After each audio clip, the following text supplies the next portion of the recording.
So Black Ops 7's reveal is here, and today we're taking a look at multiplayer details that you should know. First, I have to clarify a bit about this video and how the presentation will go.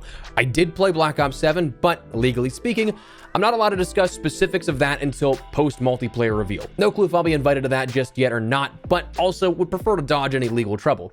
Additionally, having had these discussions in the past, I think we should also note that historically, that hasn't been any indictment of the game's build or anything like that. It's just truly because the reveals and plans are big money events, and as cool as I think it'd be, they're not gonna let me or anyone else out there have a world premiere. But I played, a build is out there, and we're not too far from seeing it as a community.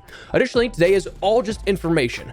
Do with it what you will. I'm not attempting to push any perception one way or the other, just hoping to inform you and perhaps clarify things that you may have seen leak already or that may be brand new, seeing it for the first time. And finally, the footage on screen is very clearly Black Ops 6. We weren't able to capture any content. That will be coming at the multiplayer reveal, and this video was made ahead of time for the embargo time, so I didn't have access at the time of recording to official assets like trailers, campaign footage, and whatever else is shown off at Gamescom and Opening Night Live. The rest of our coverage will have more relevant B-roll. Today's all about the information though. What we can and will talk about though is a lot of things. In this one, I think we're going to focus on a lot of the high level things and work our way down in subsequent videos because there is a lot to break down and a lot to digest. We just went from weeks of Battlefield content and now things are cooling down in that realm and a calm before the release storm there, but we've got at least the next 5 to 7 days scheduled for Black Ops 7 content of things that we learned from Treyarch at this event that I think you should know. So make sure to drop your thoughts, drop a like if you guys enjoy the video, and make sure to subscribe to stay up to date with all things Black Ops 7 and other FPS content here on the channel. I'd love to have in the community. But anyways, let's start out with an overview. A lot of this can set the tone for perhaps things that maybe I can't say if you can like piece things together maybe. It's connecting narratively Black Ops 6 to Black Ops 2. These games were mentioned to be made simultaneously, utilizing core functions and mechanic sets while deviating at a core to differentiate the two, but Treyarch heavily emphasized Black Ops 2 all throughout our presentation, dubbing it Black Ops 2 Evolved and iconic Black Ops 2 gameplay and content reimagined. All throughout you can see design elements tying the two together, but you have to consider the recent unified engine push and again, these games being made simultaneously. It's not a bad starting point for like understanding the product at large, but as for the multiplayer specifically, at a top level, you're going to see global progression for everything, linking literally everything. So multiplayer, zombies, Warzone, and for the first time, campaign will all have XP progression. And that's something we're going to break down a little further in another video, but there's an end game to campaign that allows you to actually rank up basically everything. Your weapons, your soldier rank, your battle pass XP, all of that can be done in campaign, plus multiplayer, zombies, and Warzone. So for the first time, you actually have 4 main pillars of the game all going towards one progression system. That's your sort of top level piece for how multiplayer and everything will work.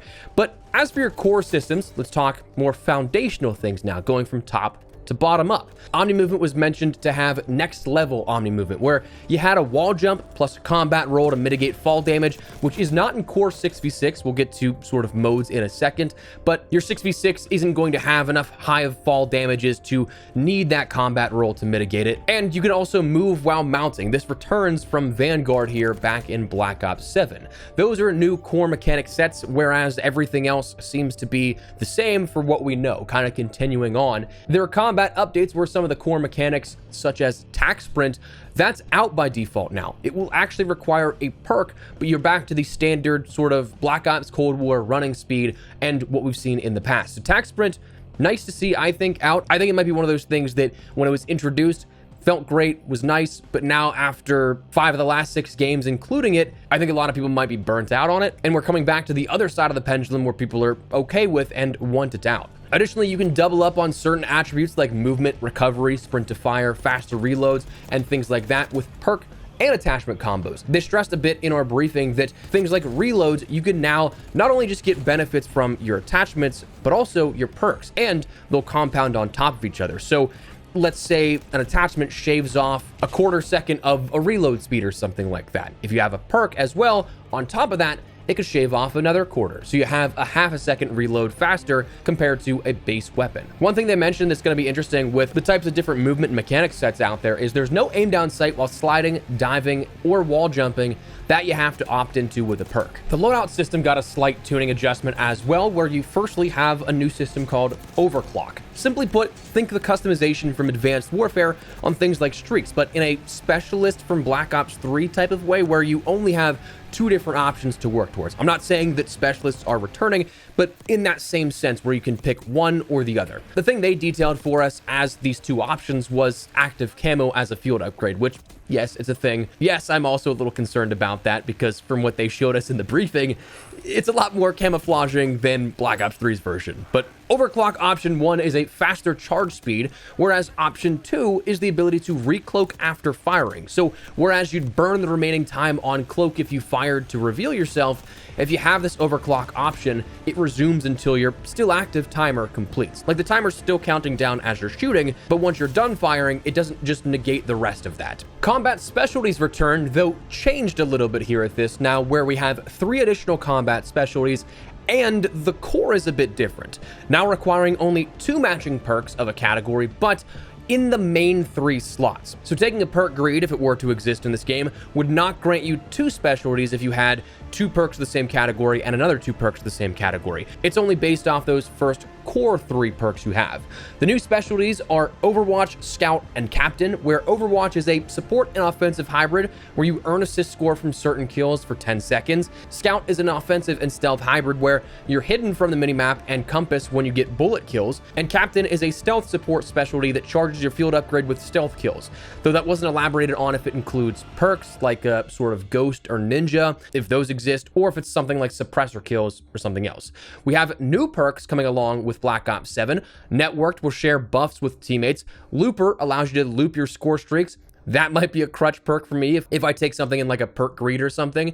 Tactical Sprint will allow for tactical sprint as the name suggests. Agility is returning, which increases move speed and recovery times. And Gung Ho returns, which is firing while sprinting. One cool thing though with this game for perks is that Specialist Bonus is going to make its debut in a Treyarch game. Historically reserved only for Infinity Ward titles and Modern Warfare games more notably, though in other games as well, Specialist is going to be a wild card where you can get a perk at 200 score, 400 score, and 600 score, and then at 1200 you have all of the perks. So that's your specialist bonus at that point. And then finally, in terms of loadout discussion here, one thing that is definitely cool and nice is we're going to have a weapon build sharing feature with this. This allows you to directly share builds that you have with your friends. You can send weapon builds directly to them. Each gunsmith build will have a specific code for that build that you can either send directly or read off, and your friends can input that build code to get the exact same build as what you have. Super cool feature in my opinion. This is something that, breaking it down a little bit further, it is unique, but it's also one of those things that like it's a mathematical based thing. So if I create a build with 5 attachments, don't tell anybody about it, but somebody like you build the same gun with the same 5 attachments, that code will still be the exact same at that point. So it's based off of combinations of attachments and weapon build itself. So you can make the same build accidentally as somebody else and get the same code. It just makes build sharing much easier. Now, one caveat with this is that it does still have restrictions in place. So if it is something like you don't have all the attachments unlocked, you'll have those restricted and you won't be able to take those into game. And same thing if you try and import a build code for like ranked play or something where there may be attachment or weapon restrictions, those will still be taken into account as well. Now, as for your maps and weapons with the launch here, launch maps, we're actually going to see 16 6v6 maps, which was more than Black Ops 6 had, and only 3 are returning from Black Ops 2 for launch, those being Express, Raid, and Hijacked. There was that rumor for a long time that all of Black Ops 7 would be remasters from Black Ops 2, akin to Modern Warfare 3 being the Modern Warfare 2 2009 maps, but that's not the case here actually. We'll also have 2 skirmish maps, which are 20v20 mode maps from Avalon, those being directly cut here from this, and that's also where that combat role will come into play, because they're the sort of ground war maps, though not quite. Like it's larger scale combat, but not to the extent of ground war that we've seen in recent years since Modern Warfare 2019. Surprisingly, there was also no mention of gunfight or face-off, and so far no maps for 2v2 play have been mentioned. So I'd be curious if that's coming post-launch. I mean, Cold War dropped that at Season 1, so it's definitely possible. They did explicitly say a huge Season 1 plus post-launch offering with more 6v6 maps, Black Ops 2 classics, and more. So personally, I'm a bit skeptical still, so I wouldn't be surprised if they used what they did in Cold War as a way to justify a massive launch for Season 1 when it comes to map quantities, when in reality, they dropped 4 maps that are super small for 2v2 and face-off play. So that could be something that happens again, but I'm also not going to jump to conclusions and get ahead of myself. Weaponry, you end up having 30 weapons at launch day, which is relatively small compared to recent years, which is interesting. There are a few classics that are returning: the Peacekeeper Mark 1, M8A1, the VS Recon, which is meant to be inspired by the DSR, the Eagle, which is inspired by the Rampart, and the Puma, which is inspired by the PDW. One part that was very interesting to me was that Black Ops 6, I think they mentioned like half a dozen weapons or so were never seen in a Call of Duty title before, which is cool, but Black Ops 7 takes that even further, offering 16 weapons that have never been seen in the games before. So over half the launch weapons will be entirely brand new weapons for the franchise, which is pretty cool, I think. But okay, if you know me, you know we're going to talk about weapons. We have to talk then about camos. The Camo Hub will be returning on day 1, so you can track all your progress across all of your different modes here that we have for camo progression. But this time within Black Ops 7, there's 16 mastery camos for all modes. And actually, that's not even it. We'll get to that in a second. But 16, where are those coming from? Are we adding another tier of camo in? Well, no. But we are going to see the 4 mastery camos for multiplayer, zombies, and Warzone again, and then campaign for the first time. As we touched on, there is that sort of end game progression and end game zone that is basically Modern Warfare Zombies in a campaign element that you can end up just having a sandbox experience. And again, we'll break this down a lot further in a future video in the coming days, but you're going to have mastery camos for campaign as well. So you have 16 mastery camos to work with in this game, which is kind of crazy to consider and is going to keep a lot of people very busy. Your prestige is going to be classic prestige returning. It said prestige is 1 to 10, level 55, and then master prestige to level 1000 again. So you're going to have that same mastery progression system we had within Black Ops 6. And the weapon prestige is going to be a returning feature here, but with even more to do with it.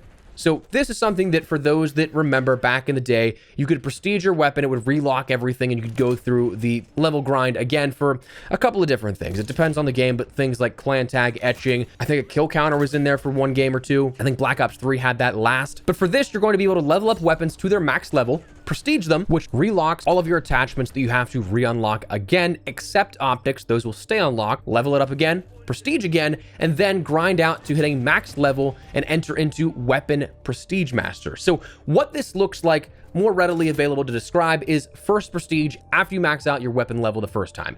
You enter prestige 1, you'll get a unique prestige attachment and a weapon camo. Now, unique prestige attachments will only be applicable to that gun that you unlocked it for and can apparently drastically alter the way they work. We didn't get any specifics from our briefing on what they'll include, but I almost think of them like the fire mods from what we saw in Black Ops 4, where maybe it's a wildfire mod for like a Spitfire or very fast firing SMG, or something like the S6 Stingray with the Impact Blast mod, or the Maddox with the Echo Fire. I'd imagine it's something like that, but they didn't give us any specifics in full transparency.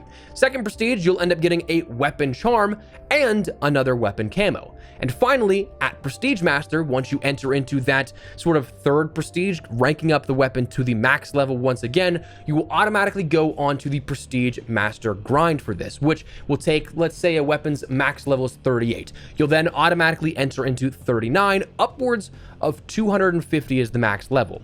So you'd have to go over 200 more weapon levels to hit Prestige Master on it, and once you do, you get a mastery camo that can be applied to any weapon. Each weapon will have a unique Prestige Master weapon camo that then you can cross-apply to any weapon you'd choose to do.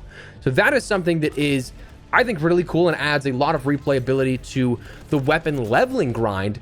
Now, how much that will be appealing to the average player, who knows, but it's something that will be there. So a lot of stuff to work towards with camos this year that, as a camo grinder, very much so looking forward to seeing how that all works out. And the final thing we'll talk about in this video, because we are quite deep into this with discussion, again, we'll break down a lot more here in the coming days, a lot more in depth for specific topics, either that we covered here or other things that we haven't quite covered yet. But the last thing I want to touch on is that carry forward will return, but with a slight twist. So what I mean by this is that your XP tokens and your Gobblegum will be returning on day 1. So whether you want to rank up your weapons or soldier prestige faster on day 1 to try and speed through some of these prestiges in the classic leveling system, or get your weapons max leveled, or even grind out those weapon prestiges, you can. Same thing with Gobblegums, those will transfer into your zombies experience on day 1. However, they detailed, and again, we don't have full specifics, this might be clarified in a blog post coming as of when this video is published, but from what they told us, everything else will be coming at Season 1's launch. So there should be this window in time where you do have something that is era specific to 2035 and shouldn't be something that's too out there in terms of goofy skins or anything like that. Yes, the Vault Edition skins are kind of goofy and out there, but just like Black Ops 6, for the most part, the launch window was era specific. 90s themes, you had camos that were more believable than not. Obviously, you had Dark Matter and Nebula, which, yeah, they got a little crazy, but for the most part, everything was more grounded in that perspective. So I'm assuming it's going to be the same thing here now based off that, having carry forward apply on Season 1's launch, not on day 1. So bear that in mind. Again, there's probably more breaking down here that we'll touch on in the future if there is a blog post to accompany this, but for the time being, carry forward, that's what we know about it. And that's multiplayer in a nutshell here for Black Ops 7. Again, going to be breaking down a lot more. There's so much more that I would like to touch on, but we're already 15, 16 minutes deep on this video. So in the interest of your time, we're going to wrap it up there. Let me know your thoughts down below. Does any of this sound enticing to you? Do you like what you hear? Not so much. Drop your thoughts. But if you guys enjoyed the video, you found it add-on insightful, do me a favor and drop a like on it. And of course, if you are new to the channel, make sure you subscribe so you don't miss a single thing running all things Black Ops 7 and other FPS content going into the future. Honestly, I'm really excited to be covering 3 big games that I'm excited for here later this fall: Battlefield 6, Arc Raiders, and then Black Ops 7. But would love to have you in the community for any and all of that. For now, though, thanks so much for watching. Mine has been Espresso. I'll see you later. Take care and peace.